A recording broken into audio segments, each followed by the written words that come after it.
All right. Are we on the air? It looks like it. Are we there? Hey, everybody. Welcome to Yup Live. It is another beautiful Wednesday. Today is October 14th, 2020. We are officially 3 weeks away from the biggest showdown that I have yet to experience. That is the election on November 3rd. But how are you all, beautiful people? Everybody looks so good and blessed and skin is glowing today. You know, blessed and highly favored. I am Sharique LeMay. We have to this side of me. I'm Jasmine Laverne. Below that is Ms. Gigi. Hi, I'm Gigi. And we have our favorite special guest host who always comes through with the best commentary through the clutch, Mr. Chris. Say what's up to the people. Hey guys, how's everyone doing in the comments today? I know, so who's gonna be in our comments is you not there. I know. I can't be reckless on live. You can. Shout out to Lauren who's enjoying family right now. We miss you, Lawrence. We'll see you again next week, and feel free to hop in these comments too. But yeah, we're gonna kick it off. This is an interesting week with a lot of interesting things happening. Specifically with the SCOTUS hearing with Amy Coney Barrett. Jasmine, what are some of your thoughts on that and some takeaways from the hearing these past few days? So today's day 3, and it's been long days for Amy. Girl, bless her heart. She's been just being ridiculed and spiced out all week, and she's just been remaining strong. I think a lot of her responses have been very politically correct. And the senators who are debating her or presenting these hearings are really trying to get at the fact that she is no Ruth Bader Ginsburg and really contesting her record and measuring them up to Justice Scalia, who was very conservative. So there's a bit of back and forth on how she would be able to present and try cases. She's been saying that she's independent. She is going to be able to think independently. She's her own woman. She says she cares about Black people, maybe only because she has Haitian adopted children, or maybe it's just really in her heart that she cares for Black people. It's a lot of talk about how she will respond to LGBTQ rights and the way she interprets the law on federalist movements or the federalist agenda. But she did say that she doesn't plan to abide by any agenda. She does want to think independently, and she is going to rule by what is law, not by her personal opinions. With that said, the law is written very one word and everything's out the window. So we just have to make sure that our senators aren't presenting things to the Supreme Court that can actually get turned down or get misconstrued because of what it's written. Yeah. And keep in mind, for those of you who don't know, Amy Coney Barrett, she is very much so an academic. And she was mentored by Justice Scalia, who was a very controversial SCOTUS at the time. So she did get a lot of questions about her affiliation with him, whether or not she would vote in favor of some of the things that he would vote in favor of pertaining to Roe versus Wade. They really questioned her heavily on Roe versus Wade, as well as the Affordable Care Act, and even something that a lot of us may not think about with Trump's craziness, I'm just going to call it that, with his, in some of the GOP actually referring to the possibility of having this presidential election actually go into the Supreme Court and how she would in fact go on. Right. Go ahead. Yeah, and they've been asking her to recuse herself, and she's basically saying that she can't present or give answers on hypotheticals. So that was my whole thing, the entire conversation. And I was like, girl, just answer the question. Right. Chris, what are your thoughts on the hearing so far? So my thoughts on the hearing is very much that these hearings tend to be I'm going to say the right thing just so I can get through this. Because when we look back at Kavanaugh, according to Kavanaugh, he was the perfect judge ever, and he never made any wrong moves or any questionable decisions. Do I think that Barrett's going to be a Kavanaugh? Not at all.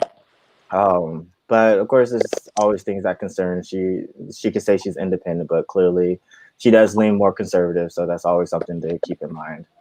Right. She has very religious affiliations, Yeah.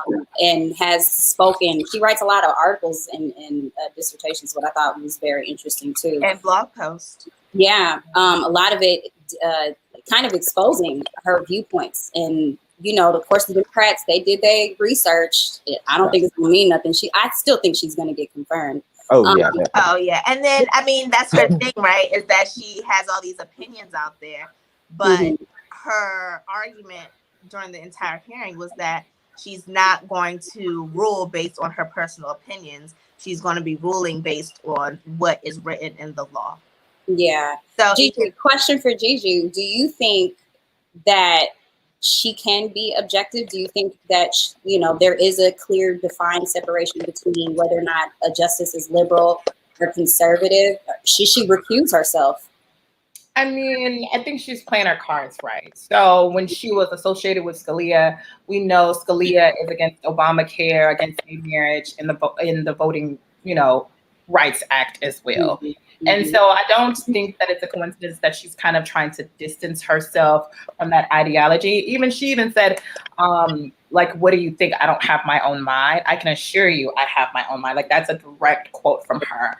And so it's almost like she's trying to give the people reassurance that, yes, I was originally affiliated with Scalia, and yes, I was appointed by Trump's, you know, administration. However, it's more so like I'm now coming with my own belief system. So we've seen this with politicians all the time. It's like they will align themselves with someone, but if the ball isn't going the way in which they think it's going to go and the people are not reacting, then they'll kind of do like a bait and switch. And I kind of see that that's what Amy's kind of doing right now. So I'm not surprised. I think you all came to an agreement on something, or just sparked something in my head, where she was an academic and was mentored by Scalia. Scalia, he might be conservative, but he is very reputable, or he's very respected in his field. Yeah. So being mentored by someone who's respectable and you have these ideas, you're going to want to be mentored by them.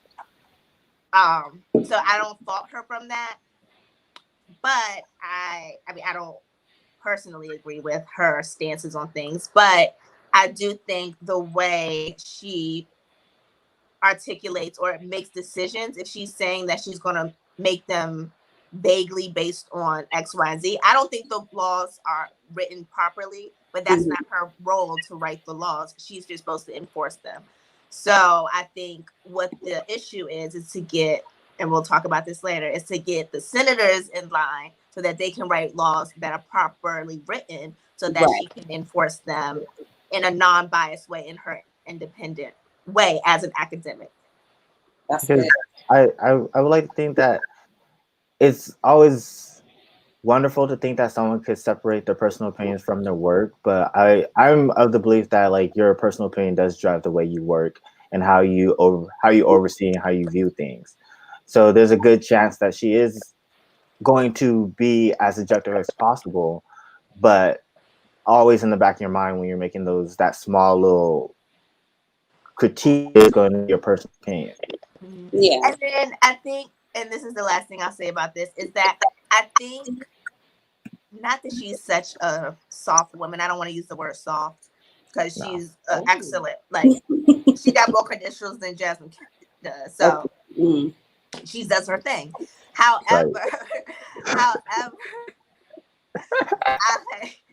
I lost my train of thought. Good luck, girl. Good luck to the girl. Look, at least she's qualified. Right.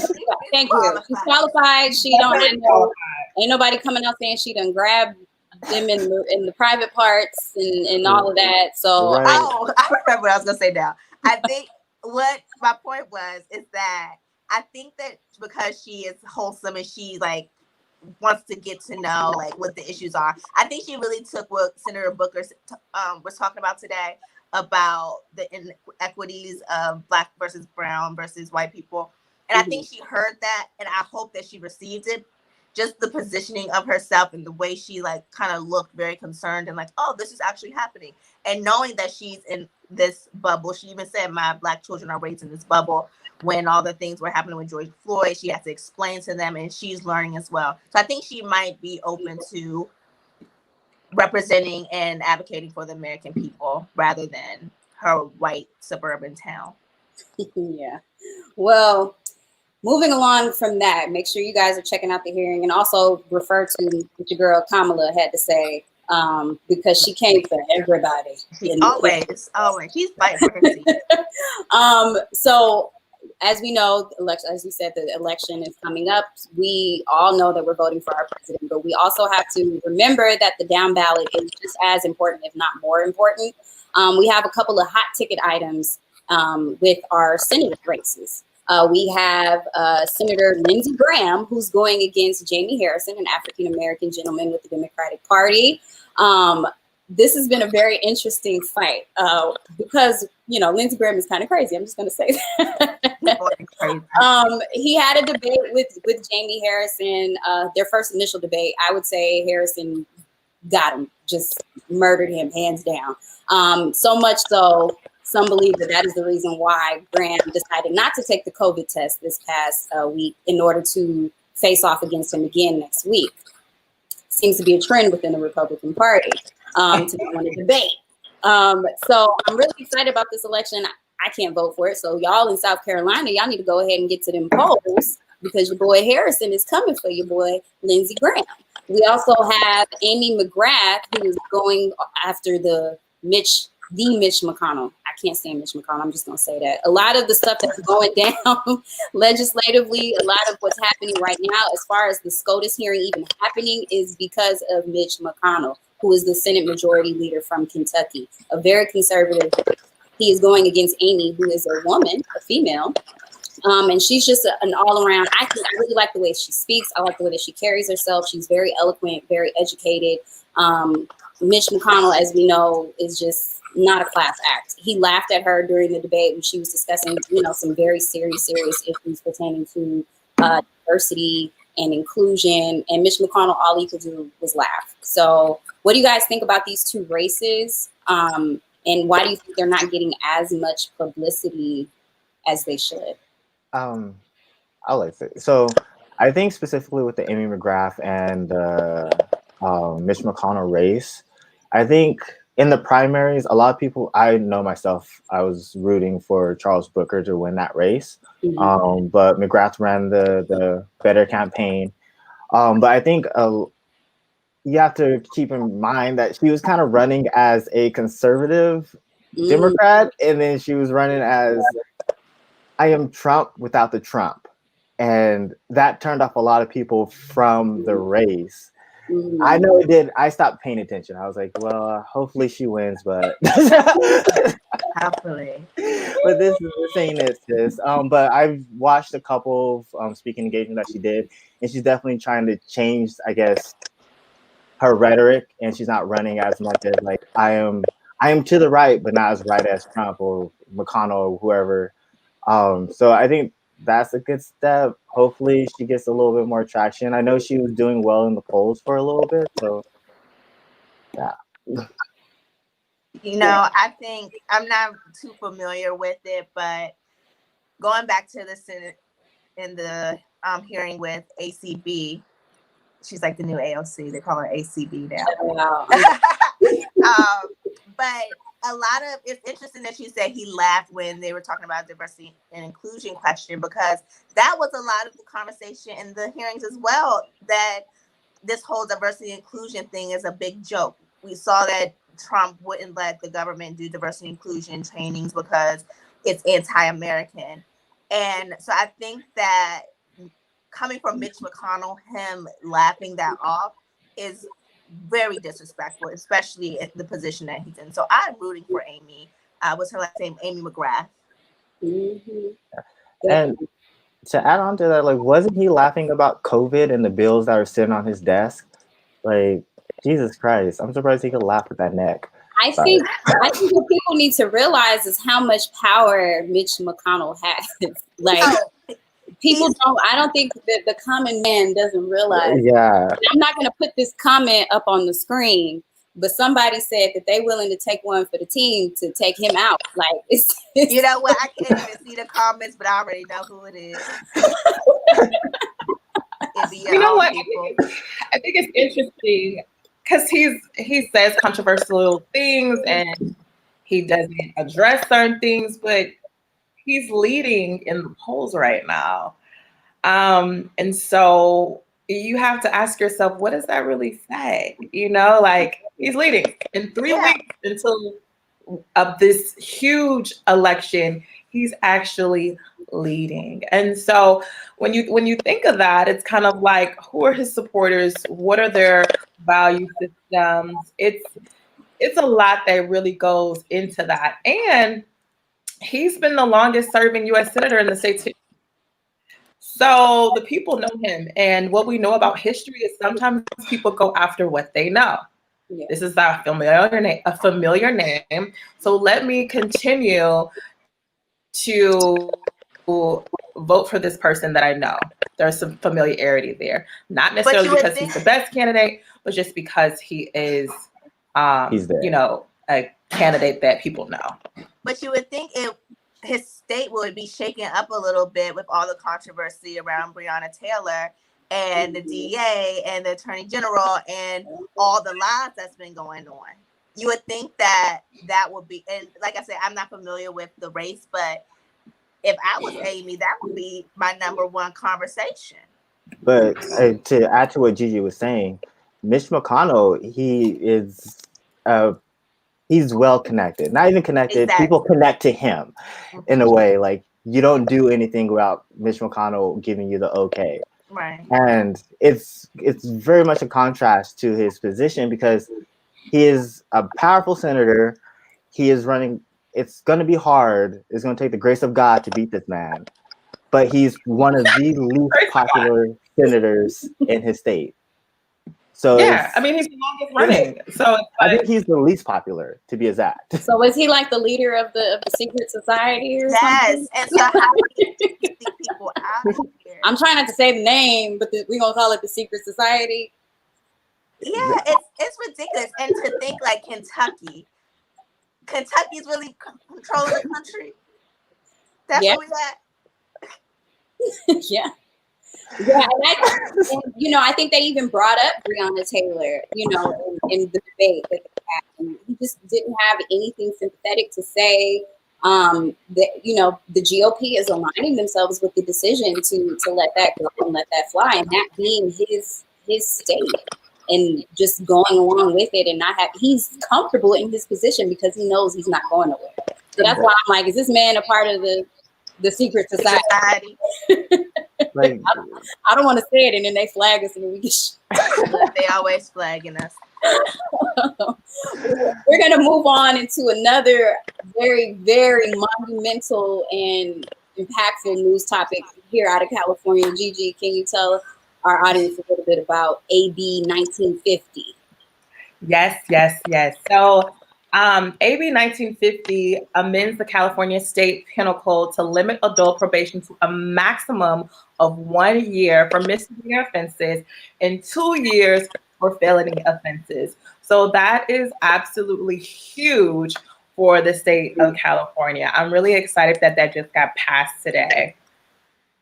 Absolutely. What are you guys' thoughts on that, though? I'm excited because Van Jones, Van Jones has been a very prolific member of the liberal movement, you know, for the people. And I saw him doing a few interviews. He aligned himself with Meek Mill as well as we were also a part of this initiative.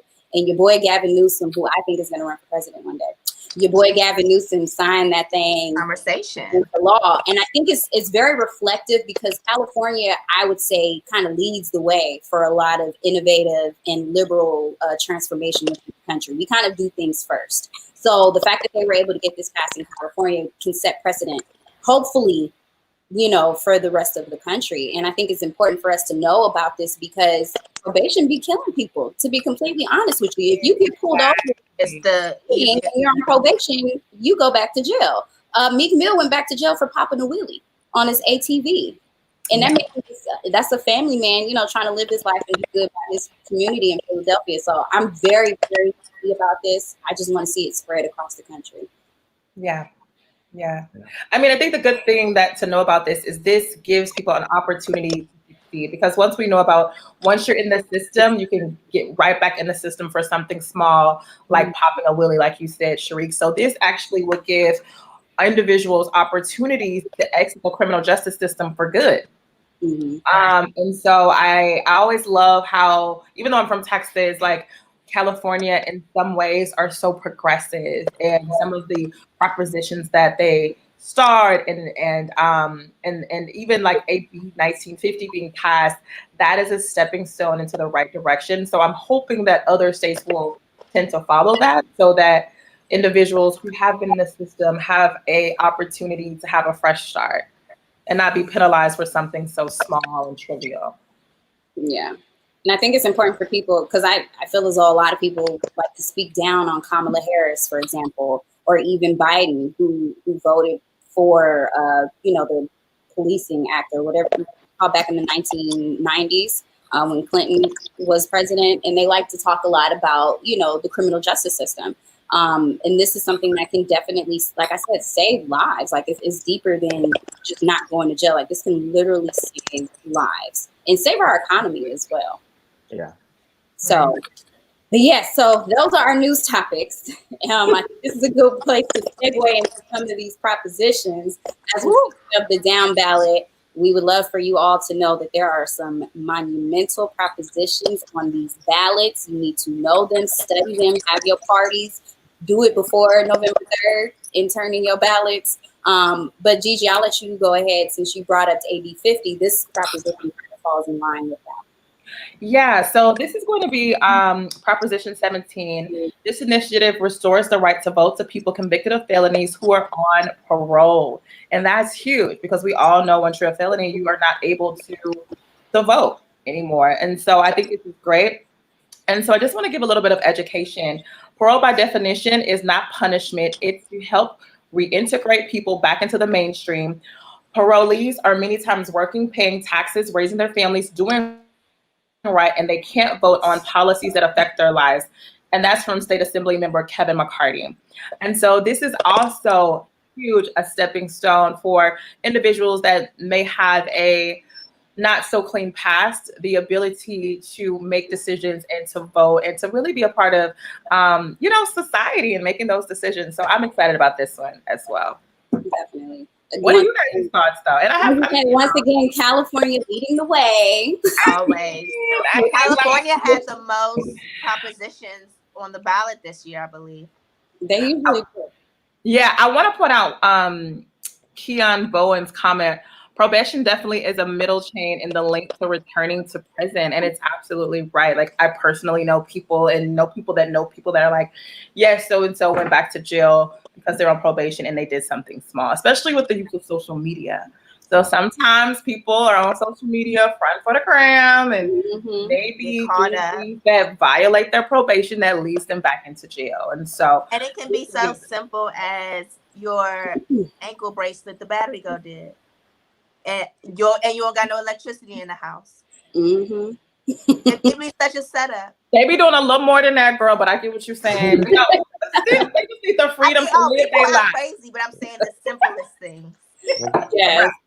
So another proposition that kind of is in the same realm as that is Proposition 20, which a yes vote in California for Proposition 20 would support the initiative to add crimes to the list of violent felonies for which early parole is restricted, recategorize certain types of theft and fraud crimes as wobblers, chargeable and misdemeanor felonies, and require DNA collection for certain misdemeanors. This is also very huge, using DNA evidence for misdemeanors. That's also, I think, would allow people to get out of jail that were probably incarcerated, wrongfully. Mm-hmm. Yeah. What do you guys think about that? I'm stuck on the word wobblers. It was like in the back of my head. I was like, a wobbler. I think about this. Wobble, baby, wobble, baby. That needs to be addressed too. You're getting charged as a misdemeanor for a felony. I mean, like I said, this is also stuff that we need to look into. I'm kind of disappointed that there wasn't like a privatized prison ballot measure in any of these states, because aside from actually just making people go back to jails, the fact that these privatized prisons are using this as a business and they're getting a lot of tax and profiting cuts. So speaking of taxes, Chris, I know you had a proposition that you were pretty passionate about this year. So Prop 15, I'm supporting a yes on Prop 15 because what it does is basically close a lot of these wealthy real estate loopholes, and the money that is gained from that those taxes will go into community college and schools. So when we talk about how our schools are always being defunded, especially in inner cities, and how our community college aren't to the standard that we want them to be, this is another way to kind of get them to the funding that they need. Not all the way there, but a step in the right direction. Absolutely. Is that how Trump be getting all that money? Right. $725. Those loopholes. Is that how he ain't paying tax? Is that? I just need a new CPA, obviously, because yes to CPAs. Absolutely. My CPAs at comment in the chat below if you're right. We gonna have to bring a CPA onto the show for sure. Jasmine, you also had a proposition that you researched that you're passionate about. What is that? Yes. So California Proposition 21 is the local rent control initiative. So I don't want people to get confused when they just read their ballot and saying, yes, I want rent control, because that's not what this proposition is about. NAACP and myself and some other great reputable sources vote no on Proposition 21, which opposes this ballot initiative, thereby continuing to prohibit rent control on housing that was first occupied after February 1st, 1995, and housing units with distinct titles such as single-family homes. And what this does is removes the tax incentives of people who have worked hard to buy rental property. They're not going to be able to have those same tax incentives with rent control if they had housing or bought the house before 1995, February 1st, 1995. This also is problematic because as property increases in value or decreases in value, this kind of holds their rate at a steady pace. Again, not able to profit where they are able to. Absolutely. Yeah, definitely want to look into that, especially me as a California renter. Yes. And it's good on one hand because people like us are able to hold steady rent, but the homeowners aren't able to build wealth the same way. So it's kind of a catch-22. Gigi, what do you think about that? I see you over there. I'm torn. I mean, I think I need to read a little bit more about it because I hear what you're saying, Jasmine, but then some of the things that I've read online, I'm really torn. I can't really make up my mind quite yet. I just think you have a few weeks. You have 3 weeks. I think, and this is why I say every week is that let's all do our research on it, because that's something that I would definitely have to research a little bit more so I can make a more informed decision on it. Yeah. I would like to say rent is too damn high. Right. Be on the ballot. Rent is too damn high. Yeah, I can agree with that. Rent is high. Make but one bedroom 700 again. Rent's so high, but the thing is, I don't know if you pull your money together with friends, but it's really that down payment is what you really need, and you'll be paying rent. So if you have the down payment and you're paying $1,800, maybe that in a perfect world scenario, you're paying $1,800 for rent. You're putting that into your mortgage on top of the down payment rather than paying someone else's mortgage with your rent money. Yeah, I mean, but it's things that you need. Like you got to make sure your pipes work and your exactly. I was just gonna say that. Yes, for those all the expenses. for those of us Rolling Stones, which a lot of millennials still are, a lot of us are either living at home or we're renting. Sometimes buying, especially in a market such as California, isn't always the best move because you do have to worry about property taxes. You do have to worry about getting fixed on your own. You think I want to go fix some pipes? No, I'm gonna call my landlord to come do it. I don't want to be worried about that. There's property insurance. People don't talk about that. HOAs. Right. You're paying 30 years for your home loan, and then you still got to pay HOA or your property taxes until you die or decide to sell that house. And a lot of people are doing these 30-year mortgages, and they can still come to it. I mean, I've looked into home buying in California, and there are ways that you don't have to pay PMI, and your HOA if you get a condo or townhouse that does cover things like plumbing. So again, there's things that you may or may not have to worry about depending on the type of property that you decide to buy. But it's tricky. And your lifestyle, what is important to you? Are you able to be a Bob the Builder, or do you like to have everything done for you? I'm a condo girl because I want things done for me. I ain't cutting no grass. Take care of the lawn. I ain't cutting no grass. I'm not leaving no gravel. That is hilarious. Well, I want to move on to our final California proposition, and then we'll discuss a couple of other measures that are happening in other states. I'm sure if you're in California and you've opened up any of your rideshare apps, honey, they are going in on this Proposition 22, which the vote supporting Proposition 22 will define app-based transportation, or also known as rideshare, and delivery drivers as independent contractors and adopt labor and wage policies specific to app-based drivers and companies. This also would include healthcare initiatives, which, that is important. Obamacare is real. It is very helpful here in California, but to be able to have, like a 401k, for example. So some of those benefits that you get if you're on a W-2 base. I do see why the state of California does not want people to continue to be independent contractors because they are kind of working the system. But I think the system wasn't set up for this. We didn't know, it wasn't future-proof, basically, when it comes to unemployment and all of these different benefits that you would get as a W-2 worker. So me personally, yes, I'm going to vote on Proposition 22 because I believe that the worker should stay 1099, because if you're a W-2 worker, then you have to submit yourself to a certain amount of hours. It could potentially mess up your unemployment if for whatever reason you aren't able to drive and you do need to go on unemployment. There's just so many different variables. I think just leave it the way it is. And shout out to whoever created these apps and rideshare services, because y'all figured out some loopholes before they was ready. So, Sharik, I'm glad you said it. And I want to point out Marcus Lauren Gray. He said Prop 22 is something I'm going to vote on. And I'm going to vote yes, too.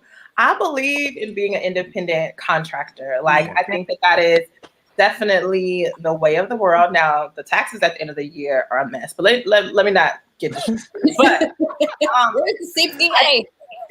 Right, I'm going to CPA because CPA. But let me tell you, it's just amazing to see these drivers because, I'm a Uber and Lyft connoisseur. And so hearing their stories of how some of them are doctors, lawyers, or musicians and singers, and this gives them an avenue where they're able to still do their main job or do, their career or their dreams and still make extra money on the side. And so to take that away and kind of give them a structure, it's gonna limit them in regards to their funding. And I just don't think that that's fair, especially during a global pandemic where it's already hard to find employment anyways. It's just the timing sucks, and I just hate that they're going through this. I just had a thought. Perhaps if California decreases the rent, you wouldn't need so many people doing these types of jobs. You gotta have more than one hustle to make it in this. You cannot have 5 hustles to pay rent. You gotta have more than one hustle.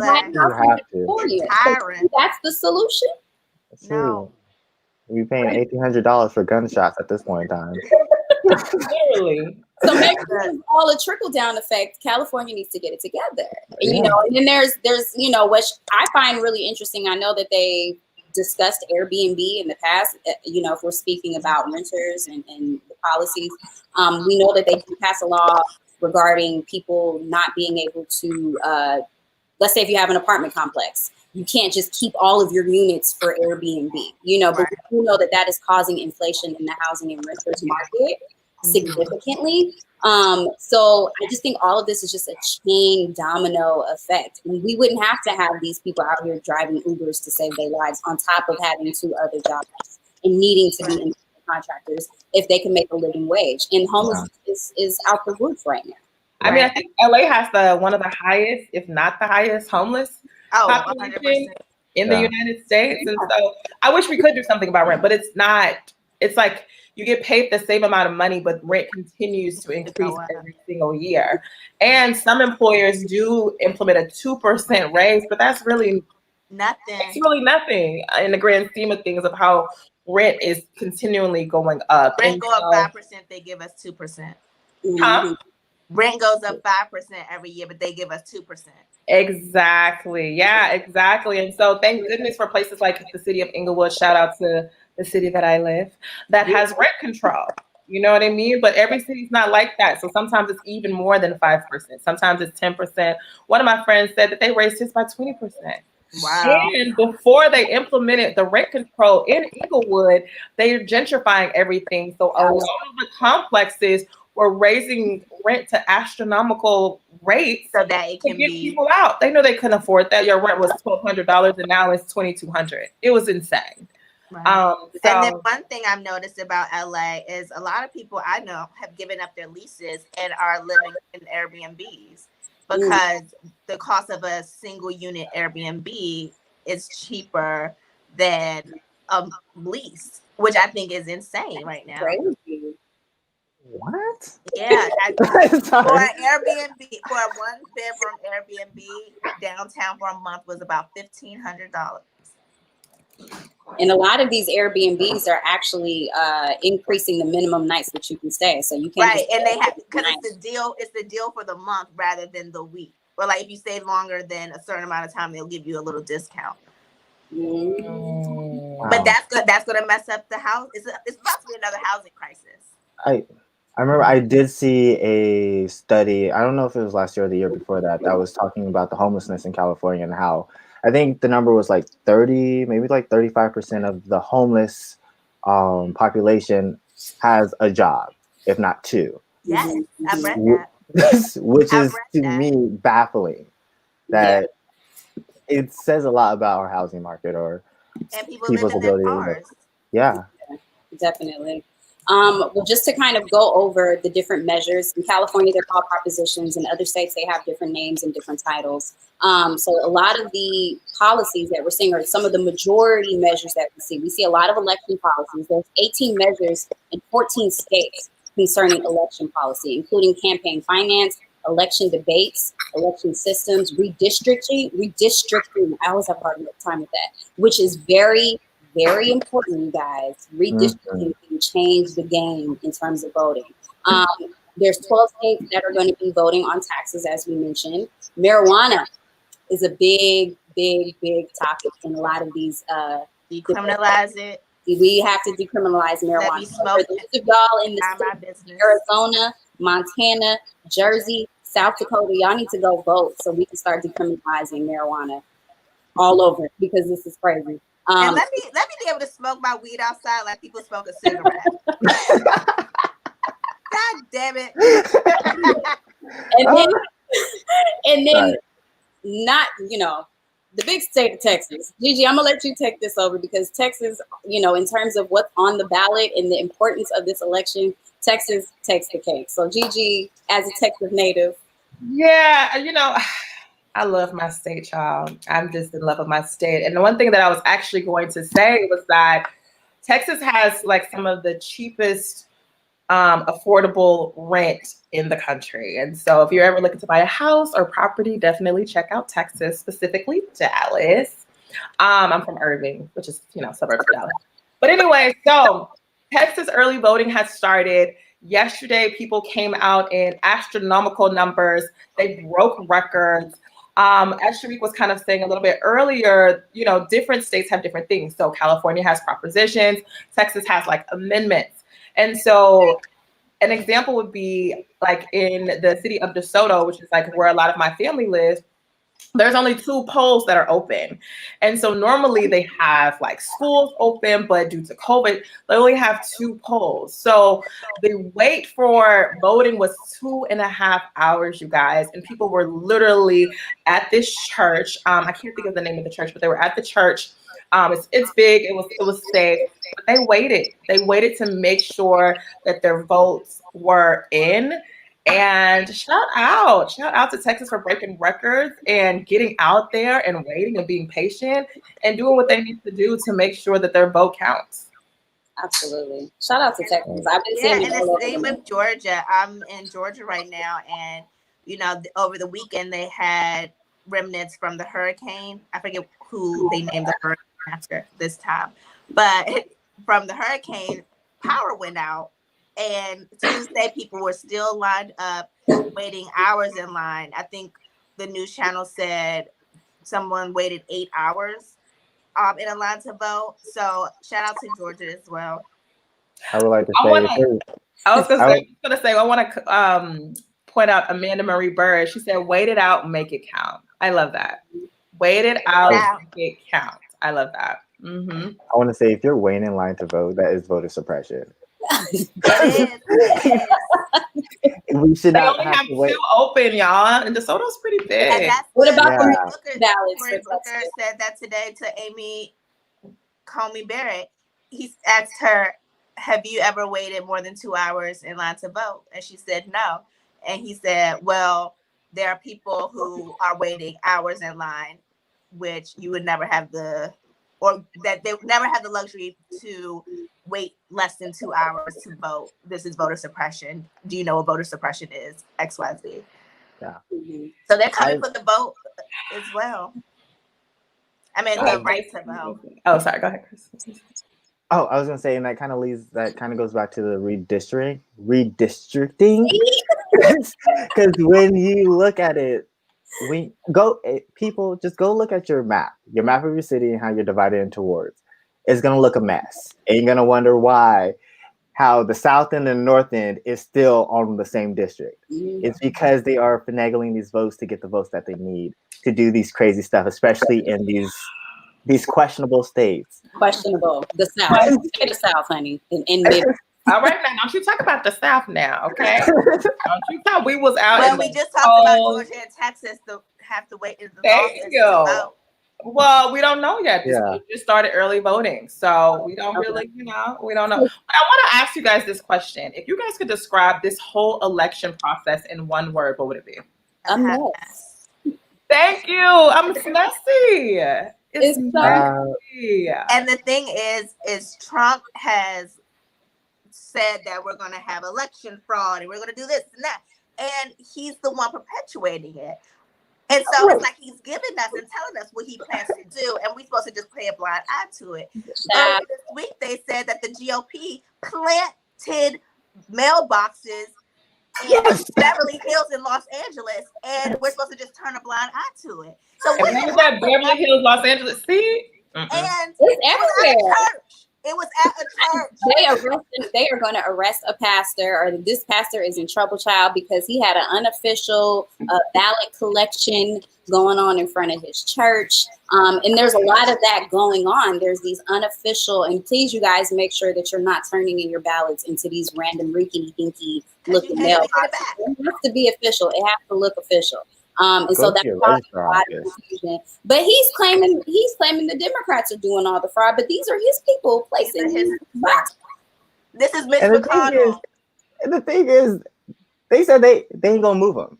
They said we won't put him back. Like, I was like, really, guys? Like, it's really messy. And for that Pastor Sharik, I just hope he has the prayer warriors on his side to get him out of that situation, because yeah, they go. He may not have even known any better, and I took that into consideration. He may not have even known any better. Yeah, exactly. Someone probably said, "Do this." Who knows who that person was?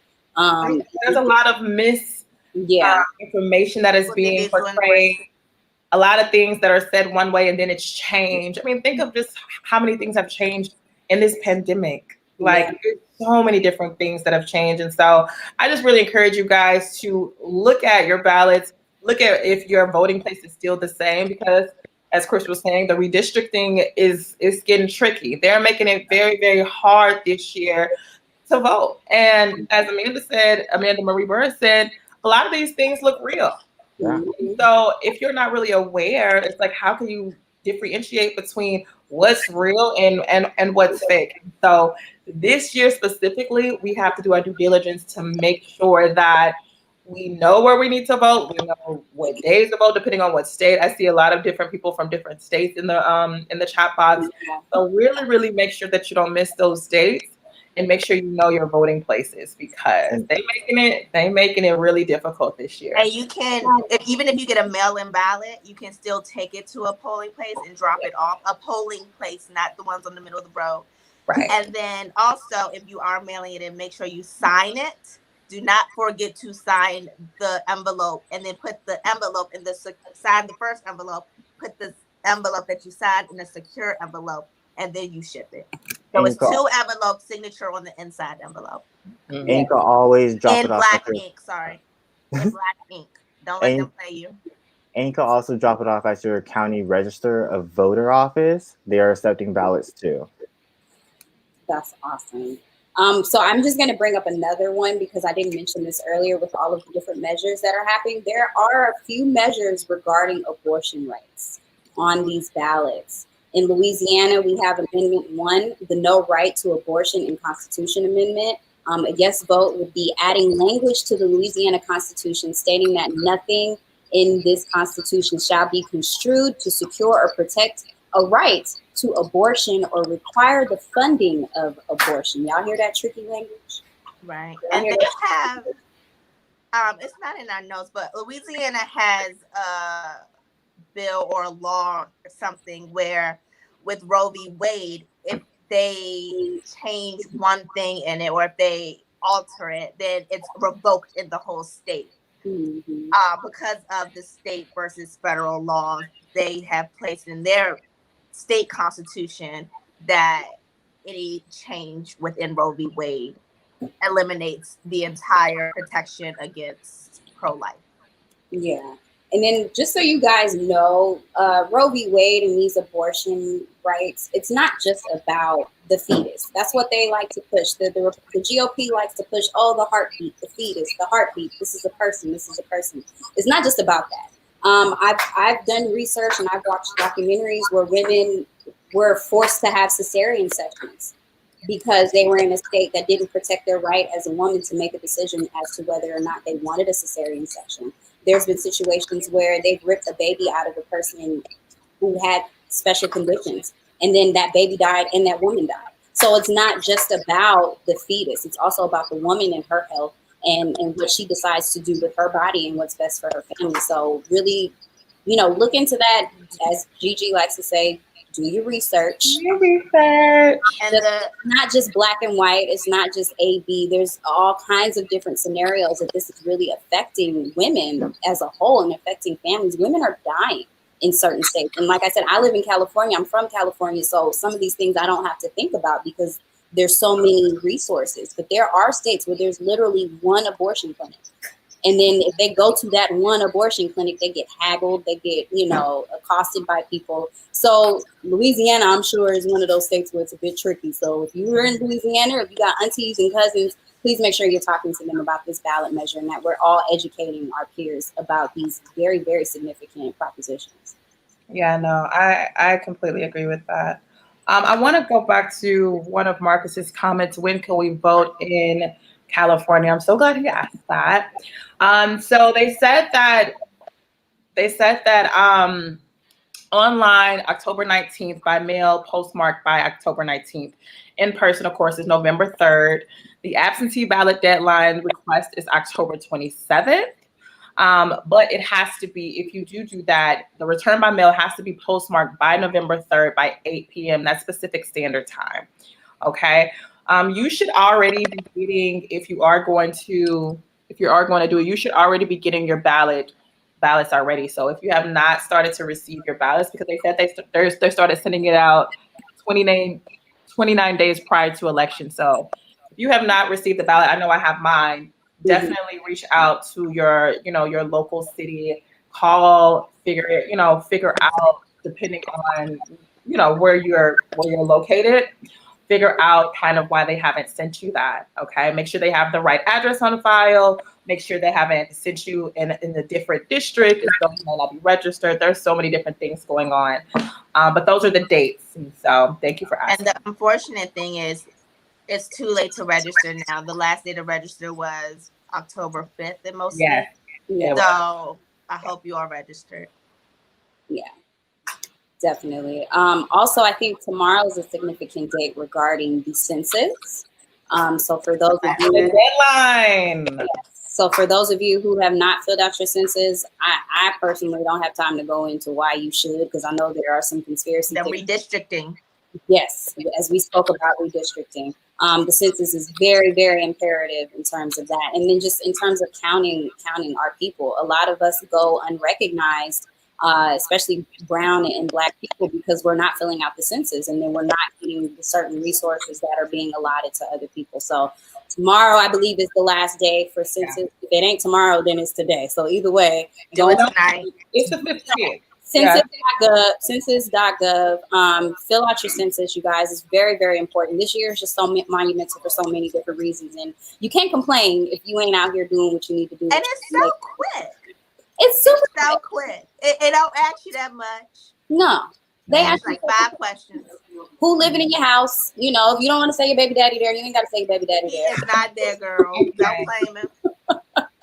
But yes, please do this. Please make sure you're filling out your census. You know what? I think a lot of people's concern that, because, I did the census for a little bit and just researching, a lot of the concerns were undocumented immigrants. And so they didn't want to give that information because they were afraid of being deported. And so I just want to encourage you guys that you are supposed to be protected once you give that information. And it does give funding directly to your city. And so we wonder sometimes where cities like Beverly Hills may get more funding than Compton, that it's more so like people are not filling out their census. And so if you're not accounted for, then less funding will go to your city. So it's really, really important. And there's a 1-800 number in I think every major state or whatever. And then there's a general one as well. I don't have it on hand. I'm sorry, I don't have it on hand. But definitely research. So if you have questions, they'll answer and they'll get back to you. They're pretty quick about it. So don't be afraid to do it. It literally takes 10 minutes. Yes. And if you didn't fill out online, 9 times out of 10, they're probably gonna, if they haven't already, knock on your door, because they have been doing door to door, because it's really important. It's literally everything. Yes.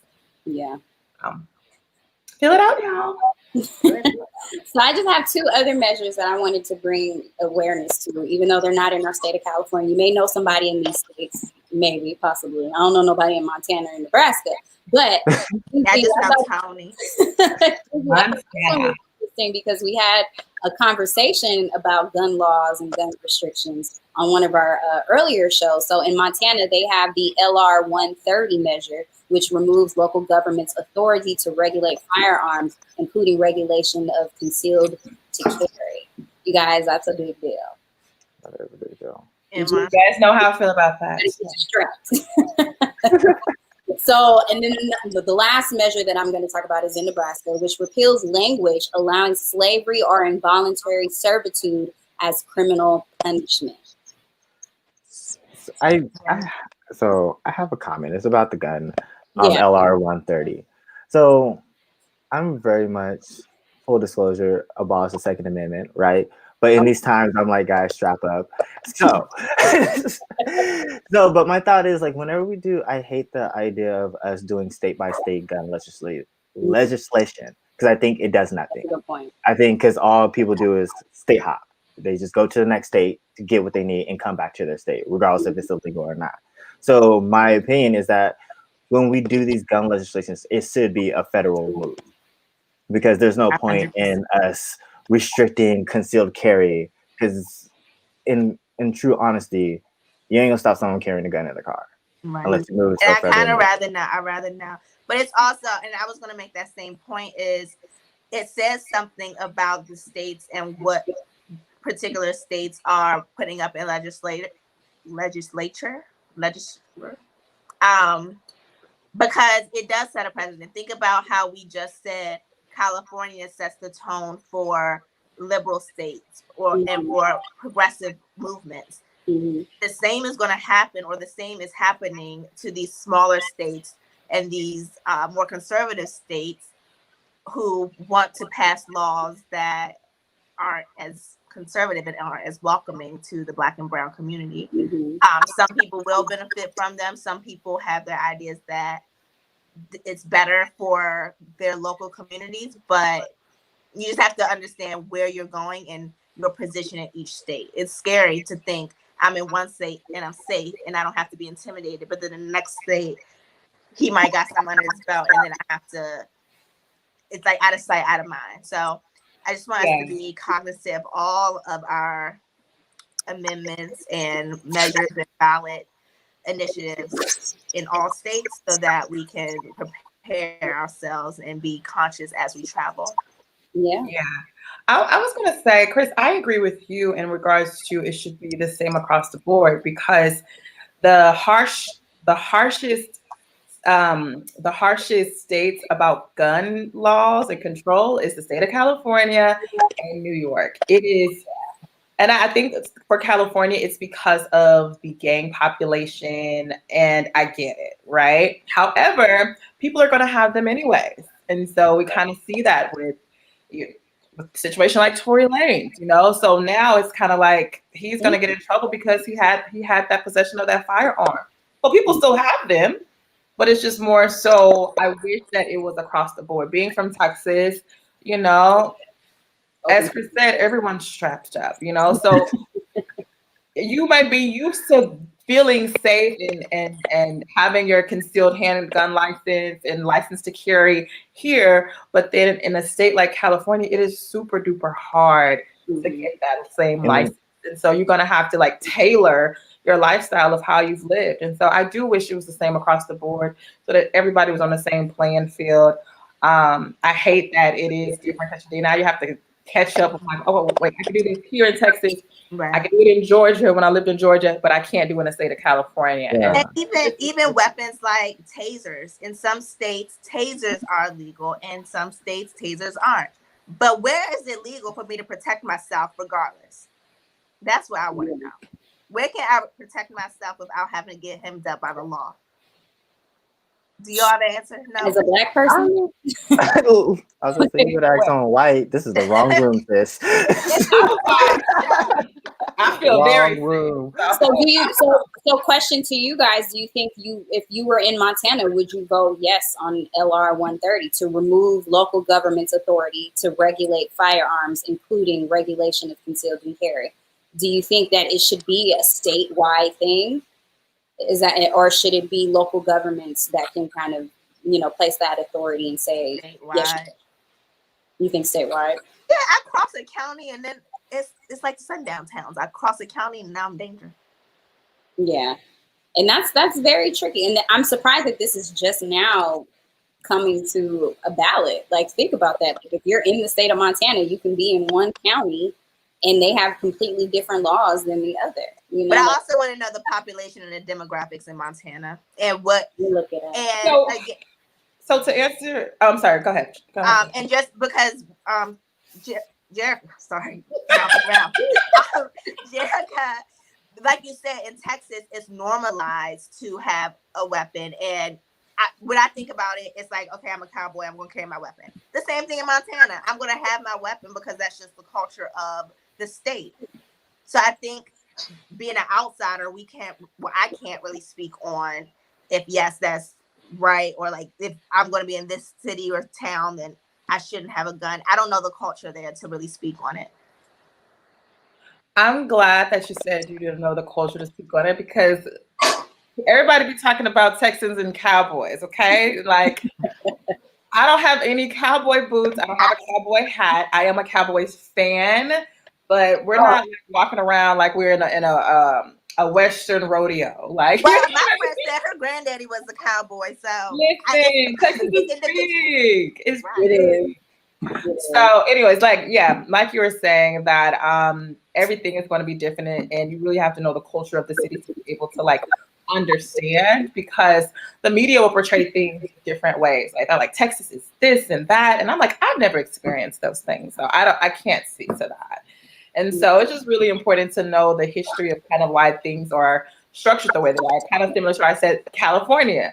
Gun laws are probably really, really strict because of the gang affiliation and gang violence and how it is just so prominent in the state of California, specifically like places I like mean, that. also think about who we're connected to. We're right above Mexico, and there's all kinds of things, not to sound like a GOP person and anything like that, but we do know that things are coming through the border, things are going out through the border.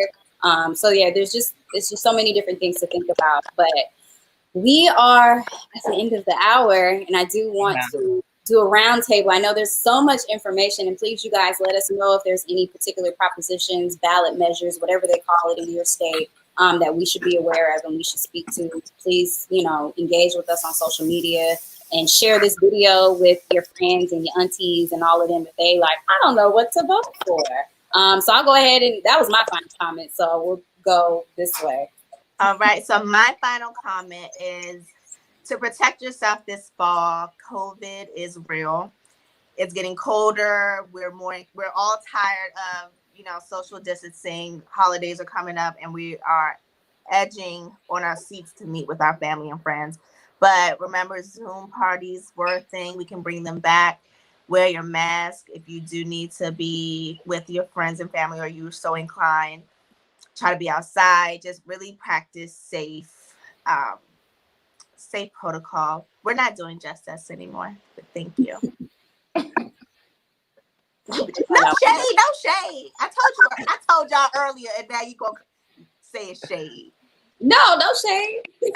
Nobody said shade. I saw your face, Jared. I was thirsty, girl. I'll probably go next. So I guess my final thoughts is do your research on the propositions, the measures that are in your state. Make sure that you know where you're going to vote. Make sure you have your ballot. If you have not received your ballot, make sure you call to figure out why, because this election has been very, very messy this year. So I just want to make sure that all of our votes count.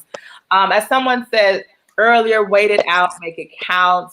We know that we're going to fight a little bit harder this year to make sure that our votes are actually counted towards things that we believe in. Last but not least, don't let these elections ruin your friendships. Make sure that you protect your peace at all costs. Know that this is very important, but at the same time, like your family and your friends, especially during a time like this in a global pandemic, is way more important. So protect your peace, stay healthy, take your herbs and vitamins, and please follow all of us on social media as well as our _network page.